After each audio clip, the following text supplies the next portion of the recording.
ಪ್ರೀತಿಯ ವೀಕ್ಷಕರಿಗೆ ಶಂಕರಾನಂದ ಟಿವಿಗೆ ಸ್ವಾಗತ.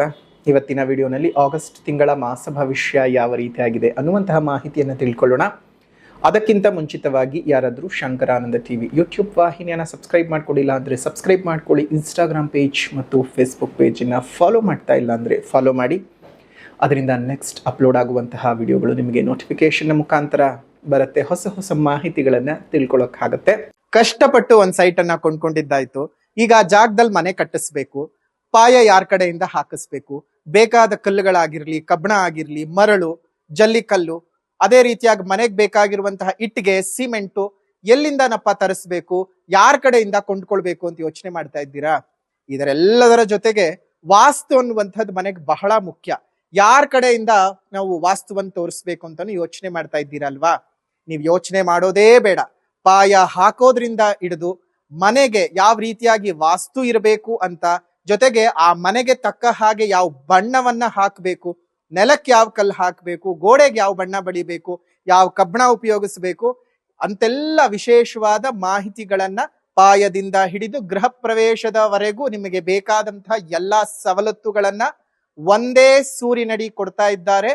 ಅತ್ಯಂತ ಕಡಿಮೆ ದರದಲ್ಲಿ ಉನ್ನತ ಗುಣಮಟ್ಟ ಇರತಕ್ಕಂತಹ ವಸ್ತುಗಳನ್ನ ಉಪಯೋಗಿಸಿ ನಿಮಗೆ ಅಂತಾನೆ ಮನೆಯನ್ನ ಕನ್ಸ್ಟ್ರಕ್ಷನ್ ಮಾಡಿಕೊಡ್ತಾ ಇದ್ದಾರೆ.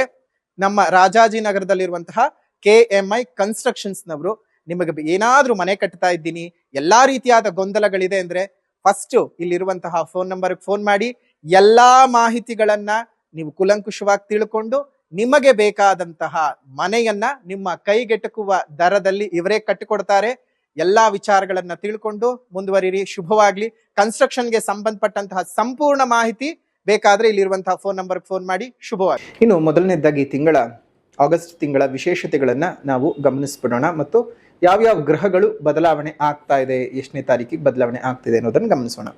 ಮೊದಲನೇದಾಗಿ 1ನೇ ತಾರೀಕು 8ನೇ ತಿಂಗಳು 2026 ಕನ್ಯಾ ರಾಶಿಗೆ ಶುಕ್ರ ಪ್ರವೇಶ ಮಾಡ್ತಾ ಇದ್ದಾನೆ. ಶುಕ್ರನು ನೀಚನಾಗ್ತಾ ಇದ್ದಾನೆ. ಇನ್ನು 2ನೇ ತಾರೀಕು 8ನೇ ತಿಂಗಳು 2026 ಮಿಥುನ ರಾಶಿಗೆ ಒಂದು ಕುಜನ ಪ್ರವೇಶವಾಗ್ತಾ ಇರುವಂಥದ್ದು. 5ನೇ ತಾರೀಕು 8ನೇ ತಿಂಗಳು 2026 ಕಟಕ ರಾಶಿಗೆ ಬುಧ ಪ್ರವೇಶ ಮಾಡ್ತಾ ಇದ್ದಾನೆ.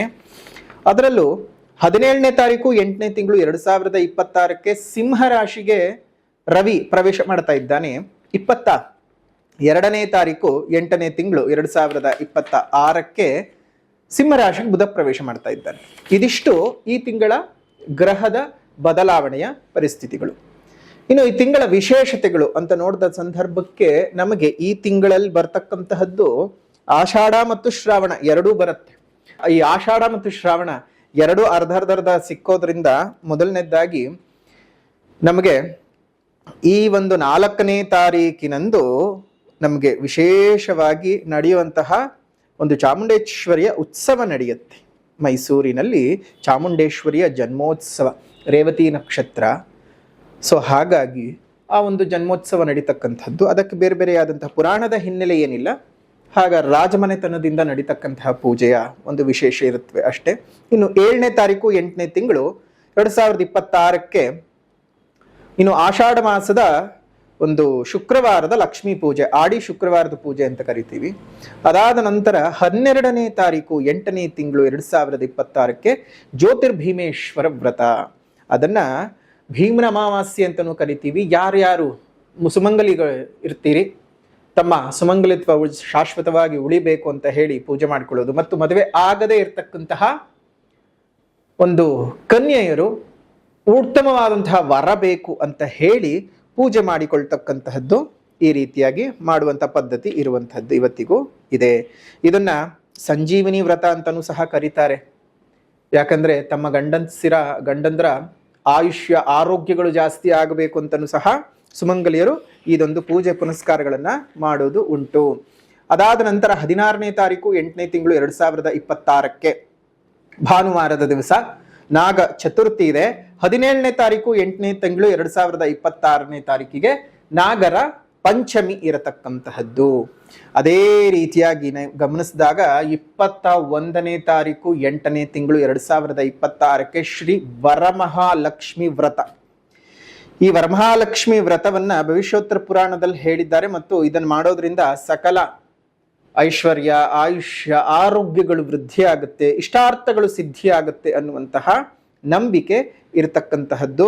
ಜೊತೆಗೆ ಈ ಒಂದು ಶುಕ್ರವಾರ, ಶ್ರಾವಣದ ಶುಕ್ಲ ಪಕ್ಷದ ಮೊದಲನೇ ಶುಕ್ರವಾರ, ಈ ಒಂದು ಪೌರ್ಣಮಿಗೂ ಹಿಂದೆ ಬರ್ತಕ್ಕಂತಹ ಶುಕ್ರವಾರದ ದಿವಸ ಮಾಡಿಕೊಂಡು ಬಂದಿರತಕ್ಕಂತಹದ್ದು, ಅನಾದಿ ಕಾಲದಿಂದಲೂ ಮಾಡ್ಕೊಂಡು ಬಂದಿರತಕ್ಕಂತಹದ್ದು. ಸೊ ಹಾಗಾಗಿ ಹುಣ್ಣಿಮೆಗೆ ಬರ್ತಕ್ಕಂತಹ ಶುಕ್ರವಾರ, ಹುಣ್ಣಿಮೆಯ ಹಿಂದೆ ಬರತಕ್ಕಂತಹ ಶುಕ್ರವಾರಕ್ಕೆ ಪ್ರಾಮುಖ್ಯತೆಯನ್ನು ಕೊಟ್ಟು ಅಂದು ವರಮಹಾಲಕ್ಷ್ಮಿ ವ್ರತವನ್ನ ಮಾಡ್ತಾರೆ. ನಮ್ಮೆಲ್ಲ ವೀಕ್ಷಕರಿಗೆ ವಿಶೇಷವಾದಂತಹ ಸೂಚನೆ ಏನಪ್ಪ ಅಂತ ಹೇಳಿದ್ರೆ, ನಾವು ಕಳೆದ ವರ್ಷ ಹೇಳಿದ್ವಿ ಏನಂತ,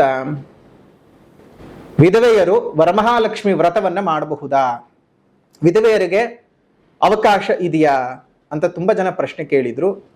ಅದಕ್ಕೆ ನಾವು ಉತ್ತರವನ್ನು ಕೊಟ್ಟಿದ್ವಿ. ಅದೇನೋ ಹೇಳ್ತಾರೆ ನೋಡಿ, ಜಡೆಗೆ ಜಡೆ ಶತ್ರು, ಜಾತಿಗೆ ಜಾತಿ ಶತ್ರು ಅಂತೆ. ಹಾಗಾಗಿ ಎಷ್ಟೋ ಜನ ಹೆಣ್ಮಕ್ಳೇ ಅದಕ್ಕೆ ವಿರುದ್ಧವಾಗಿಯೂ ಮಾತಾಡಿದ್ರು, ವಿಧವೆಯರಿಗೆ ಹೆಂಗ್ರಿ ಅವಕಾಶ ಕೊಡ್ತೀರಾ ಅಂತ. ಆದ್ರೆ ಈ ವರ್ಷ ನಾವು ಹೇಳ್ತಾ ಇದ್ದೇವೆ, ಪುನಃ ಹೇಳ್ತಾ ಇದ್ದೇವೆ, ವಿಧವೆಯರು ಅಂತ ಯಾರು ನೀವು ಕರ್ಕೊಳ್ತಿದ್ದೀರಲ್ಲ, ಗಂಡ ಮೃತವಾಗಿರ್ತಕ್ಕಂಥವ್ರು ಅವರಲ್ಲ ವಿಧವೆಯರು. ಈ ರೀತಿಯಾದಂತಹ ಮಾನಸಿಕ ರೋಗದಿಂದ ಬಳಲ್ತಿರ್ತೀರಲ್ಲ ನೀವು, ಗಂಡನಿದ್ದರೂ ವಿಧವೆಯರು. ಫಸ್ಟ್ ಆ ಮಾನಸಿಕ ರೋಗದಿಂದ ಆಚೆ ಬನ್ನಿ. ನೀವ್ಯಾರೋ ಅವ್ರನ್ನ ಕರೆದು ಕುಂಕುಮ ಕೊಡ್ಲಿಲ್ಲ, ವಿಧವೆಯರಿಗೆ ಅರ್ಶನ ಕೊಡ್ಲಿಲ್ಲ, ಅವ್ರಿಗೆ ಕುಂಕುಮ ಕೊಡ್ಲಿಲ್ಲ ಅಂತ ಯಾವ ವಿಧವೆಯರು ಸಹ ಯೋಚನೆ ಮಾಡೋದೇ ಬೇಕಾಗಿಲ್ಲ. ನಾನಿದ್ದೇನೆ, ಇನ್ನು ನನ್ನ ಆಶ್ರಮದಲ್ಲಿ, ನನ್ನ ಮಠದಲ್ಲಿ ಇದೇ ವರಮಹಾಲಕ್ಷ್ಮಿ ವ್ರತವನ್ನ ವಿಧವೆಯ ಕೈನಲ್ಲೇ ಆಚರಣೆ ಮಾಡಿಸ್ತೀವಿ. ಯಾರು ಬೇಕಾದ್ರೂ ಬರಬಹುದು. ನನಗೆ ಮಂತ್ಲಿ ಪೀರಿಯಡ್ಸ್ ಡೇಟ್ ಆಗಿ ಹೋಗ್ಬಿಟ್ಟಿದೆ, ನನಗೆ 3ನೇ ದಿವಸ 5ನೇ ದಿವಸ, ಯಾವ ಕಾರಣನೂ ಬೇಕಾಗಿಲ್ಲ. ನಿಮಗೆ ಬಂದು ಪಾಲ್ಗೊಳ್ಳುವಂತಹ ಇಚ್ಛೆ ಇತ್ತ ಖಂಡಿತವಾಗ್ಲೂ ನಿಮ್ಮ ಹೆಸರನ್ನು ಬರೆಸ್ಕೊಳ್ಳಿ, ಬನ್ನಿ. ಯಾವುದೇ ರೀತಿ ಹಣ ಕೊಡ್ಬೇಕಾಗಿಲ್ಲ, ಕಾಸು ಕೊಡ್ಬೇಕಾಗಿಲ್ಲ. ಯಾಕಂದ್ರೆ ನಮಗೊಂದು ವ್ಯವಸ್ಥೆಗೋಸ್ಕರ, ಇಷ್ಟು ಜನಕ್ಕೆ ಅಂತ ಗೊತ್ತಾಗ್ಲಿ ಅನ್ನುವಂತಹ ಉದ್ದೇಶಕ್ಕೋಸ್ಕರ, ಇಷ್ಟು ಜನ ಅಂತ ಲೆಕ್ಕಕ್ಕೋಸ್ಕರ ನಿಮ್ಮ ಹೆಸರನ್ನು ಬರೆಸಿ ಅಂತ ಹೇಳ್ತಿರೋದು, ಬೇರೆ ಇನ್ಯಾವುದೇ ಕಾರಣಕ್ಕೂ ಅಲ್ಲ. ನಿಮಗೆ ಮನೆಯಲ್ಲಿ ಮಾಡೋಕ್ ಸಾಧ್ಯ ಇಲ್ವಾ? ಯಾರು ಕರೆದು ಅರ್ಶನ ಕುಂಕುಮ ಕೊಡ್ತಾ ಇಲ್ವಾ? ವರ್ಷಕ್ಕೊಂದು ವ್ರತ, ಆ ವ್ರತವನ್ನು ನಿಮಗೆ ಮಾಡೋದಕ್ಕೆ ಬಿಡ್ತಾ ಇಲ್ವಾ? ಬನ್ನಿ ನಮ್ಮ ಆಶ್ರಮಕ್ಕೆ, ಸ್ವತಃ ನಾವೇ ಮಾಡಿಸ್ತೀವಿ. ವರಮಹಾಲಕ್ಷ್ಮಿ ವ್ರತ ಯಾರು ಏನು ಯೋಚನೆ ಮಾಡುವಂತಹ ಅವಶ್ಯಕತೆನೇ ಇಲ್ಲ. ಪೀರಿಯಡ್ಸ್ ಆಗಿರೋರು ಸಹ ನಿಮಗೆ ಮನೇಲಿ ಮಾಡ್ಕೊಳಕ್ ಆಗ್ತಿಲ್ವಾ? ಬನ್ನಿ. ಅಥವಾ ಮನೇಲಿ ಮಾಡ್ಕೊಳ್ಬಾರ್ದು ಅಂತ ನಿಮ್ ತಲೆ ಒಳಗೆ ಏನೇನೋ ತುಂಬಿದ್ದಾರಲ್ಲ ವಿಷಗಳನ್ನ, ಆ ವಿಷಗಳಿಂದ ಆಚೆಗೆ ಬನ್ನಿ. ಇದೇ ವರ್ಷದಿಂದ ಪ್ರತಿ ವರ್ಷ ಪ್ರತಿ ವ್ರತಗಳಿಗೂ ಅಷ್ಟೇ ನಮ್ಮ ಆಶ್ರಮ ಸದಾಕಾಲ ಬಾಗಿಲು ತೆಗೆದೇ ಇರತ್ತೆ. ಬರುವಂಥವ್ರನ್ನ ನೀವು ವಿಧವೆಯರಾ, ಮುತ್ತೈದೆಯರಾ, ನಿಮಗೆ ಪೀರಿಯಡ್ಸ್ ಆಗಿದ್ಯಾ, ನಿಮ್ಗೆ ಎಷ್ಟನೇ ದಿನ, ತಲೆ ಸ್ನಾನ ಮಾಡಿದೀರಾ, ಮೈಕ್ ಸ್ನಾನ ಮಾಡಿದೀರಾ, ಅದೇನು ಇಲ್ಲ. ಕೇಳೋವಂಥದ್ದು ಇಷ್ಟೇ, ನಂಬಿಕೆ ಇದೆಯಾ, ಭಕ್ತಿ ಇದೆಯಾ, ಶ್ರದ್ಧೆ ಇದೆಯಾ, ಮಾಡೋದಕ್ ಮನಸ್ಸಿದೆಯಾ, ಇಷ್ಟೇ ಕೇಳೋದು. ಇಷ್ಟಿದ್ರೆ ಆರಾಮವಾಗಿ ಬನ್ನಿ, ಆರಾಮವಾಗಿ ಅಮ್ಮನವರ ಪೂಜೆಯನ್ನ ಎಲ್ಲರೂ ಸೇರಿ ಮಾಡೋಣ. ಅಮ್ಮನವರ ಕೃಪೆಗೆ ಪಾತ್ರರಾಗಿ ಅಮ್ಮನವರಿಂದ ಸಿಗಬೇಕಾಗಿದ್ದಂತಹ ಎಲ್ಲ ಅನುಕೂಲಗಳನ್ನ ಪಡ್ಕೊಳ್ಳೋಣ. ಒಳ್ಳೇದಾಗ್ಲಿ. ಇನ್ನು ಮಾಸ ಭವಿಷ್ಯದ ಕಡೆ ಗಮನ ಹರಿಸೋದಾಯ್ತು ಅಂತ ಹೇಳಿದ್ರೆ, ಈಗಾಗಲೇ ಗ್ರಹಗಳ ಬದಲಾವಣೆಗಳ ಬಗ್ಗೆ ತಿಳ್ಕೊಂಡಿದ್ದೀವಿ. ರಾಶಿ ಭವಿಷ್ಯ, ಇನ್ನು ಮಿಥುನ ರಾಶಿಯವರಿಗೆ ಆಗಸ್ಟ್ ತಿಂಗಳ ಮಾಸ ಭವಿಷ್ಯ ಹೇಗಿದೆ ಅಂತ ನೋಡೋದಾಯ್ತು ಅಂದ್ರೆ, ನೋಡಿ, ನಿಮ್ಮ ರಾಶಿಯಲ್ಲಿರ್ತಕ್ಕಂತಹ ಕುಜ, ದ್ವಿತೀಯದಲ್ಲಿರ್ತಕ್ಕಂತಹ ಗುರು, ಅದೇ ರೀತಿಯಾಗಿ ತೃತೀಯದಲ್ಲಿರ್ತಕ್ಕಂತಹ ಕೇತು, ಚತುರ್ಥದಲ್ಲಿ ಶುಕ್ರ, ಇನ್ನು ರವಿ ಮತ್ತು ಬುಧರು ದ್ವಿತೀಯ ಮತ್ತು ತೃತೀಯಕ್ಕೆ ಸಂಚಾರವನ್ನ ಮಾಡ್ತಾರೆ. ಭಾಗ್ಯಸ್ಥಾನದ ರಾಹು, ಅದೇ ರೀತಿಯಾಗಿ ಕರ್ಮಸ್ಥಾನದ ಶನಿ. ಇದಿಷ್ಟು ಗ್ರಹ ಸ್ಥಿತಿಗಳು ಇರುವಂತಹದ್ದು. ಇದರಿಂದ ಗಮನ ಕೊಟ್ಟು ನೋಡೋದು ಏನಪ್ಪಾ ಅಂತ ಹೇಳಿದ್ರೆ, ನೋಡಿ, ನಿಮ್ಮ ರಾಶ್ಯಾಧಿಪತಿಯಾಗಿರ್ತಕ್ಕಂತಹ ಬುಧನು ದ್ವಿತೀಯ ಮತ್ತು ತೃತೀಯದಲ್ಲಿ ಸಂಚಾರ ಮಾಡೋದು ಬಹಳ ಒಂದ್ ಹಂತಕ್ಕೆ ಶುಭ ರೀತಿಯಾಗಿರ್ತಕ್ಕಂತಹ ಫಲಗಳನ್ನೇ ನಿಮ್ಗೆ ಕೊಡ್ತಾನೆ. ಆದರೆ ತೃತೀಯಕ್ಕೆ ಬಂದ ಸಂದರ್ಭಕ್ಕೆ 22ನೇ ತಾರೀಕಿನ ನಂತರದಲ್ಲಿ ಏನು ಸಿಂಹರಾಶಿಗೆ ಬುಧನ ಪ್ರವೇಶವಾಗ್ತದೆ, ಆ ಸಂದರ್ಭದಿಂದ ನಿಮ್ಗೆ ಎಲ್ಲೋ ಒಂದು ಕಡೆ ದೈಹಿಕ ಅನಾರೋಗ್ಯಗಳು ಉಂಟಾಗ್ತಕ್ಕಂಥದ್ದು, ಸ್ಕಿನ್ ಡಿಸೀಸ್ಗಳೇನಾದ್ರೂ ಇದ್ರೆ ಜಾಸ್ತಿ ಆಗ್ತಕ್ಕಂಥದ್ದು, ನರಗಳಿಗೆ ಸಂಬಂಧಪಟ್ಟಂತಹ ಪ್ರಾಬ್ಲಮ್ಗಳಿಗೆ ಜಾಸ್ತಿ ಕ್ರಿಯೇಟ್ ಆಗ್ತಕ್ಕಂಥದ್ದು, ಇನ್ನು ವೆರಿಕೋಸ್ ವೇನ್ಸ್ ಏನಾದ್ರೂ ಇತ್ತು ಅಂತ ಹೇಳಿದ್ರೆ ಆದ್ರೂ ತುಂಬಾನೇ ನೋವು ಜಾಸ್ತಿ ಆಗ್ತಕ್ಕಂಥದ್ದಾಗತ್ತೆ. ಇನ್ನು ನಿಮ್ಮ ರಾಶಿನಲ್ಲೇ ಕುಜನ ಪ್ರಭಾವ ಇರೋದ್ರಿಂದ ವಿಪರೀತವಾಗಿರತಕ್ಕಂತಹ ಕೋಪಾತಾಪಗಳು ಜಾಸ್ತಿ ಆಗುತ್ತೆ. ನಿಮ್ಗೆ ಗೊತ್ತಿಲ್ಲದ ಹಾಗೆ ಒಂದು ರೀತಿಯಾಗಿ ನಿಮ್ಮನ್ನ ಕೋಪ ಆವರಿಸ್ಕೊಳ್ಳುತ್ತೆ. ಪ್ರತಿಯೊಂದು ವಿಚಾರಕ್ಕೂ ಸಹ ನಿಮಗೆ ಕೋಪ ಕೋಪ ಕೋಪ ಕೋಪ ಗೊತ್ತೇ ಆಗೋದಿಲ್ಲ. ನಾನು ಸರಿಯಾಗೇ ಇದ್ದೀನಿ ಅಂತ ನೀವು ಅಂದ್ಕೊಳ್ತೀರಿ, ಬಟ್ ಆದ್ರೆ ನೀವು ಹಾಗೆ ಇರೋದಿಲ್ಲ. ಇದಕ್ಕಿದ್ದ ಹಾಗೆ ಅದೊಂದು ಬದಲಾವಣೆಗಳು. ಅದಷ್ಟು ಮಾತ್ರ ಕೆಲವೊಂದು ನೆಗೆಟಿವ್ ಅನ್ನೋದನ್ನು ಬಿಟ್ರೆ ಇನ್ ಮಿಕ್ಕಿದ್ದು ಆಲ್ಮೋಸ್ಟ್ ಪಾಸಿಟಿವ್ ಇದೆ. ಒಂದು ಕೋಪ ಕಡಿಮೆ ಮಾಡ್ಕೊಳ್ಳಿ, ಕೋಪದ ಕೈಗೆ ಬುದ್ಧಿ ಕೊಡೋದಕ್ಕೆ ಹೋಗ್ಬೇಡಿ, ಆರೋಗ್ಯ ನೋಡ್ಕೊಳ್ಳಿ. ಇದ್ ಎರಡನ್ನ ಬಿಟ್ರೆ ಇನ್ನ ಹಣಕಾಸಿನ ವಿಚಾರದಲ್ಲೊಂದು ಬಹಳ ರಾಜಯೋಗ, ತುಂಬಾ ಚೆನ್ನಾಗಿರ್ತಕ್ಕಂತಹ ಹಣಕಾಸಿನ ಒಳಹರಿವು ಚೆನ್ನಾಗಾಗ್ತಕ್ಕಂಥದ್ದು, ಹಣಕಾಸುಗಳು ಕೈಗೂಡುತ್ತವೆ, ನಿಮ್ಮ ಮನಸ್ಸಿನ ಇಚ್ಛಿತ ಕೆಲಸ ಕಾರ್ಯಗಳೆಲ್ಲ ಸಂಪೂರ್ಣವಾಗಿ ಸಂಪನ್ನವಾಗ್ತಕ್ಕಂಥದ್ದು. ನಿಮ್ಗೆ ಎಲ್ಲಾ ರೀತಿಯಲ್ಲೂ ಸಹ ಯೋಜನೆಗಳ ರೀತಿನಲ್ಲೇ ಮಾಡ್ಕೊಂಡು ಹೋದ್ರೆ ನಿಮ್ ಯೋಚನೆಗಳು ದೂರವಾಗ್ತಾ ಹೋಗುತ್ತೆ. ಇನ್ ತೃತೀಯದಲ್ಲಿರ್ತಕ್ಕಂತಹ ಕೇತು ಸಹೋದರ ಸಹೋದರಿಯರೊಟ್ಟಿಗೆ ಇದ್ದಂತಹ ಅನೇಕ ಮನಸ್ತಾಪಗಳನ್ನ ಸರಿ ಮಾಡಿ ಕೊಟ್ಬಿಡತ್ತೆ.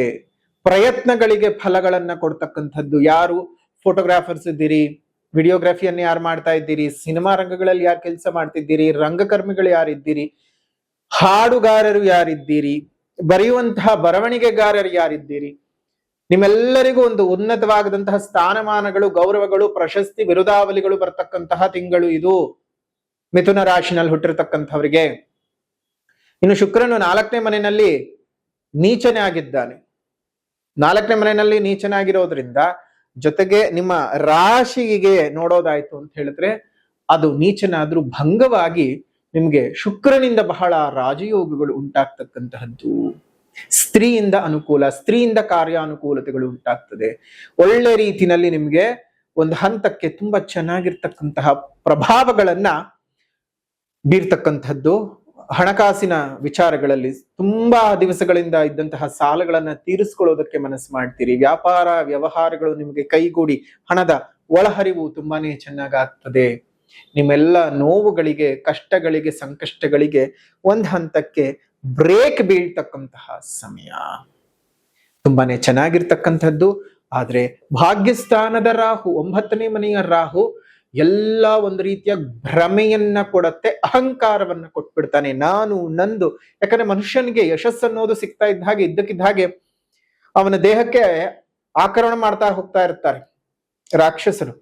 ಅಹಂಕಾರ ಅನ್ನುವಂತಹ ರಾಕ್ಷಸರು, ಕೊಬ್ಬು ಅನ್ನುವಂತಹ ರಾಕ್ಷಸ, ನಾನು ಅನ್ನುವಂತಹ ರಾಕ್ಷಸ, ನನ್ನಿಂದಲೇ ಅನ್ನುವಂತಹ ರಾಕ್ಷಸ, ನಾನೇ ಮೇಲು ಅನ್ನುವಂತಹ ರಾಕ್ಷಸ, ನನ್ನನ್ ಬಿಟ್ರೆ ಇನ್ಯಾರು ಇಲ್ಲ ಅನ್ನುವಂತಹ ರಾಕ್ಷಸ, ನನ್ಗಿಂತ ಎಲ್ಲರೂ ಕೆಳಗಿನವರೇ ಅನ್ನುವಂತಹ ರಾಕ್ಷಸ. ಇಷ್ಟೆಲ್ಲ ರಾಕ್ಷಸರು ಬಂದು ದಾಳಿ ಮಾಡೋಕ್ ಶುರು ಮಾಡಿ ನಿಮ್ಮನ್ನ ಸೇರ್ಕೋತಾರೆ. ಜಾಗ್ರತೆ ಬೇಡ, ನೀವ್ ಹಾಗಿರುವಂಥವರಲ್ಲ. ಆ ರೀತಿಯಾದಂತಹ ವಿಷಕ್ಕೆ ಹೋಗೋದು ಬೇಡ. ಏನೇ ಆದ್ರೂ ತಾಳ್ಮೆಯಾಗಿದ್ದು ಯೋಚನೆ ಮಾಡಿ ಹೆಜ್ಜೆಯನ್ನ ಇಡ್ತಾ ಬನ್ನಿ, ಒಳ್ಳೇದಾಗತ್ತೆ. ಇನ್ನು 10ನೇ ಮನೆ ಒಳಗಡೆ ನಿಮ್ಗೆ ಗುರುವಿನ ದೃಷ್ಟಿ ಇದೆ, ಶನಿಯು ಸಹ ಅಲ್ಲೇ ಇದ್ದಾನೆ. ಕರ್ಮಸ್ಥಾನದಲ್ಲಿ ಏನಾದ್ರೂ ಪೊಸಿಷನ್ ಚೇಂಜ್ ಮಾಡ್ಕೋಬೇಕು, ಒಳ್ಳೆ ರೀತಿನಲ್ಲಿ ಟ್ರಾನ್ಸ್ಫರ್ ಅನ್ನೇನಾದ್ರೂ ತಗೋಬೇಕು ಅಂತಂದ್ರೆ ಈ ಒಂದು ತಿಂಗಳು ಪ್ರಯತ್ನ ಮಾಡಿ, ಒಳ್ಳೆ ರೀತಿನಲ್ಲಿ ಸಿಗತ್ತೆ. ಸರ್ಕಾರಿ ಉನ್ನತ ಹುದ್ದೆನಲ್ಲಿ ಇರತಕ್ಕಂಥವರಿಗೆ ಶುಭ ರೀತಿಯಾಗಿರ್ತಕ್ಕಂಥದ್ದು. ಸರ್ಕಾರದ ಉದ್ಯೋಗದ ಆಕಾಂಕ್ಷೆ ಇರ್ತಕ್ಕಂಥವ್ರಿಗೂ ಸಹ ತುಂಬಾನೇ ಚೆನ್ನಾಗಿರ್ತಕ್ಕಂಥದ್ದು. 12ನೇ ಮನೆ ಮೇಲೆ ಶನಿ ದೃಷ್ಟಿ ಬೇರೆ ಬಿದ್ದಿದೆ. ಸೊ ಖರ್ಚುಗಳು ಜಾಸ್ತಿ ಆಗ್ತಕ್ಕಂಥದ್ದು. ನಿಮ್ಮ ನಿದ್ದೆಯ ಸಮಯದಲ್ಲಿ ವ್ಯತ್ಯಾಸಗಳು ಉಂಟಾಗತಕ್ಕಂಥದ್ದು. ಹಗಲಿನಲ್ಲಿ ಜಾಸ್ತಿ ನಿದ್ದೆ ಬಂದು ರಾತ್ರಿ ಹೊತ್ತು ನಿದ್ದೆ ಬರದೆ ಹೋಗುವಂಥದ್ದು, ಈ ಸ್ಲೀಪಿಂಗ್ ಡಿಸಾರ್ಡರ್ಗಳೆಲ್ಲ ಬರ್ತಕ್ಕಂಥದ್ದು. ಅದ್ರ ಬಟ್ ಸಣ್ಣ ಪುಟ್ಟದ್ದು ಮೊದಲೇ ತಿಳ್ಕೊಂಡು ಅದಕ್ಕೆ ಬೇಕಾಗಿರ್ತಕ್ಕಂತಹ ರೀತಿಯಲ್ಲಿ ನೀವು ಕೆಲಸ ಕಾರ್ಯಗಳನ್ನ ಮಾಡ್ತಾನೆ ಹೋದ್ರೆ ಎಲ್ಲವೂ ಸಹ ಶುಭವಾಗತ್ತೆ. ಮಿಥುನ ರಾಶಿನಲ್ಲಿ ಹುಟ್ಟಿರ್ತಕ್ಕಂಥವ್ರಿಗೆ ಎಲ್ಲೋ 10%, 20% ಅಷ್ಟೇ ಅಶುಭದಾಯಕವಾದಂತಹ ವಾತಾವರಣ. ಹಾಗಾಗಿ ಸ್ವಲ್ಪ ಜಾಗ್ರತೆಯಾಗಿರಿ. ಇದು ಆಗಸ್ಟ್ ತಿಂಗಳ ಮಾಸ ಭವಿಷ್ಯವಾದರೂ ಅಪ್ಲೋಡ್ ಆಗ್ತಾ ಇರತಕ್ಕಂತಹದ್ದು ಜುಲೈನಲ್ಲೇ ಆಗಿರೋದ್ರಿಂದ ಜುಲೈನಲ್ಲಿ ನಡೆಯುವಂತಹ ಶನಿ ಶಾಂತಿ, ಶನಿ ಮಹಾಯಾಗಕ್ಕೆ ಬಂದು ಪಾಲ್ಗೊಳ್ಳೋದು ಮರಿಬೇಡಿ. ಈ ಜುಲೈ 12ನೇ ತಾರೀಕಿನ ವಿಶೇಷವಾದಂತಹ ಆ ತ್ರಯೋದಶಿ ದಿವಸ ವಿಶ್ವದಲ್ಲೇ ಮೊದಲನೇ ಬಾರಿಗೆ ಪ್ರತಿಷ್ಠಾಪನೆಗೆ ಒಳಗಾಗ್ತಾ ಇರತಕ್ಕಂತಹ, ವಿಶ್ವದಲ್ಲೇ ಎಲ್ಲೂ ಇಲ್ಲದಂತಹ ಪ್ರಪ್ರಥಮ ದೇವಸ್ಥಾನ, ವಿಶ್ವದಲ್ಲೇ ಪ್ರಪ್ರಥಮ ದೇವಸ್ಥಾನ ಏಕಶಿಲೆಯಲ್ಲಿ ಹನುಮ ಮತ್ತು ಶನಿಯನ್ನ ದಕ್ಷಿಣಕ್ಕೆ ಅಭಿಮುಖವಾಗಿ ಪ್ರತಿಷ್ಠಾಪನೆಯನ್ನು ಮಾಡ್ತಾ ಇರುವಂಥದ್ದು. ಮುಂಭಾಗದಲ್ಲಿ ಹನುಮ, ಹಿಂಭಾಗದಲ್ಲಿ ಶನಿ. ಶನಿಯನ್ನ ನೀವು ನೇರವಾಗಿ ನೋಡ್ಲಿಕ್ಕೆ ಸಾಧ್ಯವಾಗಲ್ಲ, ಕನ್ನಡಿಯ ಮುಖಾಂತರವಾಗಿ ನೀವು ಶನಿಯನ್ನ ನೋಡ್ಬೇಕಾಗ್ತದೆ. ಸೊ ಹಾಗಾಗಿ ಆ ಕನ್ನಡಿಯಲ್ಲಿ ನಿಮಗೆ ಶನಿಯು ದರ್ಶನವನ್ನು ಕೊಡ್ತಾನೆ, ಅವನ ನೇರ ದೃಷ್ಟಿಯಿಂದ ಪಾರಾಗ್ತೀರಿ. ಹನುಮನ ಶುಭ ಕೃಪೆಗೆ ನೀವು ಒಳಗಾಗ್ತೀರಿ. ಮೊದಲನೇದಾಗಿ ಬೆಳಗ್ಗಿನಿಂದನೇ ವಿಶೇಷವಾಗಿ ಪವಮಾನ ಪೂಜೆ, ಪವಮಾನ ಹೋಮ, ಮೃತ್ಯುಂಜಯ ಪೂಜೆ, ಮೃತ್ಯುಂಜಯ ಹೋಮ ಸಮೇತವಾಗಿ ಹನುಮಂತನ ಪ್ರತಿಷ್ಠಾಪನೆ ಆಗ್ತಾ ಇರತಕ್ಕಂಥದ್ದು. ನೀವೇ ಸ್ವತಃ ಬಂದು ನಿಮ್ಮ ಕೈಯಾರೆ ಸ್ವಾಮಿಗೆ ಎಳ್ಳೆಣ್ಣೆಯ ಅಭಿಷೇಕವನ್ನು ಮಾಡಿ ಸ್ಪರ್ಶ ದರ್ಶನವನ್ನು ಮಾಡ್ಕೊಂಡು ಹೋಗಬಹುದು. ಪ್ರತಿನಿತ್ಯವೂ ಆ ವ್ಯವಸ್ಥೆ ಇರ್ತದೆ. ಯಾರಾದರೂ ಶನಿಪೀಡನೆಯಿಂದ ಬಳಲ್ತಾ ಇರತಕ್ಕಂಥವರು, ತುಂಬ ದೋಷಗಳು, ಸಂಕಷ್ಟಗಳು ಅಂತ ಬಳಲ್ತಾ ಇರತಕ್ಕಂಥವರು, ನೀವೇ ಸ್ವತಃ ಬಂದು ಸ್ವಾಮಿಗೆ ಎಳ್ಳೆಣ್ಣೆಯ ಅಭಿಷೇಕವನ್ನು ಮಾಡಿ ನೀವು ಸ್ವಾಮಿಯ ಕೃಪೆಗೆ ಪಾತ್ರರಾಗಬಹುದು. ಜುಲೈ 12ನೇ ತಾರೀಕಿನಂದು ನಡೆಯುವಂತಹ ವಿಶೇಷವಾದ ಶನಿ ಮಹಾಯಾಗದಲ್ಲಿ ನೀವೆಲ್ಲರೂ ಪಾಲ್ಗೊಂಡು ವಿಶೇಷವಾಗಿ ಶನಿ ದೋಷಕ್ಕೆ ಪರಿಹಾರ ಮಾಡಿಕೊಂಡು ಶನಿ ಪೂಜೆಯನ್ನು ಮಾಡಿಸ್ಕೊಳ್ಳಿ. ಅದಕ್ಕೆ ಶುಲ್ಕ 800 ರೂಪಾಯಿಗಳಿರುತ್ತವೆ. ಇನ್ನಷ್ಟು ಹೆಚ್ಚಿನ ಮಾಹಿತಿ ಬೇಕು ಅಂದರೆ ಇಲ್ಲೇ ಇರತಕ್ಕಂತಹ ಫೋನ್ ನಂಬರ್ಗೆ ಫೋನ್ ಮಾಡಿ ಸಂಪೂರ್ಣವಾದ ಮಾಹಿತಿಯನ್ನು ತಿಳ್ಕೊಂಡು ನೀವು ಬಂದು ಭೇಟಿ ಮಾಡಬಹುದು. ನೇರವಾಗಿ ಪೂಜೆಗೆ ಸಹ ಬರಬಹುದು. ಸಾಧ್ಯ ಇಲ್ಲದೆ ಇರುವಂಥವರು ಆನ್ಲೈನ್ನಲ್ಲಿ ಬುಕ್ ಮಾಡಿಕೊಂಡ್ರೆ ಪ್ರಸಾದ ನಿಮ್ಮ ಮನೆಗೆ ಬರುತ್ತೆ. ಶನಿಯ ರಕ್ಷಾ ಕವಚ ಕೊಡ್ತೀವಿ, ಅದನ್ನು ಕತ್ತಿನಲ್ಲಿ ಧರಿಸಬೇಕು ಮತ್ತು ಶನಿಯ ರಕ್ಷೆಯನ್ನು ಪ್ರತಿನಿತ್ಯ ಹಣೆಗೆ ಹಚ್ಕೊಳ್ಬೇಕು. ಇದರಿಂದ ನಿಮಗೆ ಶನಿ ಪೀಡನೆಯಿಂದ ತುಂಬ ಬೇಗ ಪಾರಾಗ್ತೀರಿ. ಎಲ್ಲರಿಗೂ ಸಹ ಒಳ್ಳೇದಾಗ್ತದೆ, ಒಳ್ಳೇದಾಗಲಿ ಅನ್ನುವಂಥದ್ದಕ್ಕೆ ವಿಶ್ವದ ಪ್ರಪ್ರಥಮ ಏಕಶಿಲಾಮೂರ್ತಿಯಲ್ಲಿ ಶನಿ ಮತ್ತು ಹನುಮಂತನನ್ನು ಒಂದು ದಕ್ಷಿಣಕ್ಕೆ ಅಭಿಮುಖವಾಗಿ ಪ್ರತಿಷ್ಠಾಪನೆ ಮಾಡಿ ನಿಮ್ಮೆಲ್ಲರಿಗೂ ಅನುಕೂಲ ಮಾಡಿಕೊಡ್ತಾ ಇದ್ದೇವೆ. ಇದನ್ನು ತಾವೆಲ್ಲರೂ ಸಹ ಉಪಯೋಗ ಮಾಡಿಕೊಳ್ಬೇಕು. ಇನ್ನು ಈ ಶನಿಯ ವಿಶೇಷವಾಗಿರ್ತಕ್ಕಂತಹ ಅನುಗ್ರಹಕ್ಕೆ ಮತ್ತು ಅದೇ ರೀತಿಯಾಗಿ ಹನುಮಂತನ ಪ್ರತಿಷ್ಠೆಗೆ ಬರ್ತಕ್ಕಂಥವರು ಇಲ್ಲೇ ಇರ್ತಕ್ಕಂತಹ ಫೋನ್ ನಂಬರ್ಗೆ ಫೋನ್ ಮಾಡಿ. ಅನ್ನೋದು ವಿಶೇಷವಾದಂತಹ ಸ್ಥಳ ಯಾವುದಪ್ಪ ಅಂತ ಹೇಳಿದ್ರೆ ಮೈಸೂರು ಜಿಲ್ಲೆ ನಂಜನಗೂಡು ತಾಲೂಕಿನ ಹರತಲೆ ಗ್ರಾಮದಲ್ಲಿ ಹರತಲೆ ಮಠದಲ್ಲಿ ವಿಶೇಷವಾಗಿ ಈ ಒಂದು ಕಾರ್ಯವು ನಡೀತಾ ಇದೆ. ತಾವೆಲ್ಲರೂ ಸಹ ಬಂದು ಪಾಲ್ಗೊಳ್ಬಹುದು. ಅದ್ರ ಜೊತೆಗೆ ಇನ್ನೊಂದಷ್ಟು ವಿಚಾರಗಳನ್ನ ಗಮನಿಸೋದಾಯ್ತು ಅಂತ ಹೇಳಿದ್ರೆ ವ್ಯಾಪಾರ ವ್ಯವಹಾರಗಳು ತುಂಬಾ ಉತ್ತಮವಾದ ಧನಲಾಭವನ್ನ ತಂದುಕೊಡುತ್ತೆ. ಬಂಧುಗಳಿಂದ ಹಾಗೂ ಮಿತ್ರರಿಂದ ಹಣಕಾಸಿನ ಸಹಾಯವೂ ಸಹ ನಿಮಗೆ ಸಿಗ್ತಕ್ಕಂಥದ್ದು. ಪ್ರಯತ್ನಿಸಿದಂತಹ ಎಲ್ಲಾ ಕಾರ್ಯಗಳೂ ಸಹ ತುಂಬಾ ಒಳ್ಳೆ ರೀತಿಯಲ್ಲಿ ಸಫಲವಾಗುತ್ತೆ. ಮನಸ್ಸಿಗೆ ಬಹಳ ಸಂತೋಷದಾಯಕ ಆಗುವಂತಹ ತಿಂಗಳು ಆಗಿರುತ್ತೆ. ಕುಟುಂಬದಲ್ಲಿ ನೆಮ್ಮದಿ ಸಿಗತ್ತೆ. ದೇಹದಲ್ಲಿ ಸಣ್ಣ ಪುಟ್ಟ ವ್ಯತ್ಯಾಸ ಇರುತ್ತೆ, ಅದನ್ನು ಸರಿ ಮಾಡ್ಕೊಳ್ಳಿ. ಜೊತೆಗೆ ನಿಮ್ಮ ನಿರೀಕ್ಷೆಗೂ ಮೀರಿ ಹೆಚ್ಚಿನ ಆದಾಯ ಬರ್ತಕ್ಕಂತಹದ್ದು. ಖರ್ಚುಗಳು ಕಡಿಮೆಯಾಗ್ತವೆ, ಆದಾಯ ಹೆಚ್ಚಿಗೆ ಆಗ್ತಕ್ಕಂತಹ ತಿಂಗಳು. ಮಿಥುನ ರಾಶಿನಲ್ಲಿ ಹುಟ್ಟಿರುವಂತಹವರಿಗೆ ಸ್ವಲ್ಪ ಜಾಗೃತಿಯಾಗಿರಿ. ಏನೇ ಆದ್ರೂ ಜೀವನ ಮಾಡ್ಬೇಕಾದಾಗ ಒಂದ್ ಸ್ವಲ್ಪ ನಾವು ಜಾಗ್ರತೆ ಮಾಡ್ಲೇಬೇಕು. ಇನ್ನು ಪರಿಹಾರ ಅಂತ ಬಂದ ಸಂದರ್ಭಕ್ಕೆ ಮೊದಲನೇದಾಗಿ ಸಾಮಾಜಿಕ ಪರಿಹಾರ. ಪ್ರಕೃತಿಯನ್ನು ಉಳಿಸಿ, ಪ್ರಕೃತಿಯನ್ನು ಬಳಸಿ, ಇನ್ನಿತರ ಜೀವ ಜಂತುಗಳಿಗೆ ಒಂದಿಷ್ಟು ಆಸರೆಯಾಗಿರಿ. ಮುಂದಿನ ಪೀಳಿಗೆ ಚೆನ್ನಾಗಿರ್ಬೇಕು ಅಂದ್ರೆ ಇವತ್ತೇ ನಾವು ಹಸಿರನ್ನು ಉಳಿಸ್ಕೊಳ್ಬೇಕಾಗತ್ತೆ. ಪ್ರಾಣಿಗಳ ಮೇಲೊಂದಿಷ್ಟು, ಪಕ್ಷಿಗಳ ಮೇಲೊಂದಿಷ್ಟು ದಯೆ ಇರಲಿ. ಇನ್ನು ಆಧ್ಯಾತ್ಮಿಕ ಪರಿಹಾರ, ಕಲ್ಲೂರು ಶ್ರೀ ಮಹಾಲಕ್ಷ್ಮೀ ದೇವಿ ಸ್ತೋತ್ರದ ಪಠಣವನ್ನ ಪ್ರತಿನಿತ್ಯ ಮಾಡ್ತಾ ಇರಿ. ಕಲ್ಲೂರು ಶ್ರೀ ಮಹಾಲಕ್ಷ್ಮಿ ಸ್ತೋತ್ರದ ಪಠಣ, ಇದರಿಂದ ಬಹಳ ಅನುಕೂಲತೆಗಳು ಉಂಟಾಗ್ತದೆ. ಆ ಕಲ್ಲೂರಿನ ಮಹಾಲಕ್ಷ್ಮಿ ದೇವಿಯ ಸಂಪೂರ್ಣ ಅನುಗ್ರಹ ನಿಮ್ಮ ಮೇಲೆ ಆಗಲಿ ಅಂತ ಹೇಳಿ ಪ್ರಾರ್ಥನೆಯನ್ನು ಮಾಡ್ತಾ ಶುಭ ಆಶೀರ್ವಾದಗಳನ್ನು ತಿಳಿಸ್ತಾ ಈ ವಿಶೇಷವಾದಂತಹ ಮಿಥುನ ರಾಶಿಯವರ ಆಗಸ್ಟ್ ತಿಂಗಳ ಮಾಸ ಭವಿಷ್ಯ ಹೇಗಿದೆ ಅನ್ನುವಂತಹ ಮಾಹಿತಿಯನ್ನ ತಿಳ್ಕೊಂಡಿದ್ದಾಯ್ತು. ವಿಡಿಯೋ ಇಷ್ಟ ಆಗಿದ್ರೆ ಲೈಕ್ ಮಾಡಿ, ಶೇರ್ ಮಾಡಿ, ಕಮೆಂಟ್ ಮಾಡಿ. ಮತ್ತೊಂದು ವಿಡಿಯೋನಲ್ಲಿ ಭೇಟಿ ಮಾಡೋಣ. ಅಲ್ಲಿವರೆಗೂ ನಮಸ್ಕಾರ. ಲೋಕ ಸಮಸ್ತ ಸುಖಿನೋ ಭವಂತು, ಸಕಲ ಸನ್ಮಂಗಳಾನಿ ಭವಂತು, ಸರ್ವೇ ಜನಾಃ ಸುಖಿನೋ ಭವಂತು, ಸಮಸ್ತ ಸನ್ಮಂಗಳಾನಿ ಭವಂತು.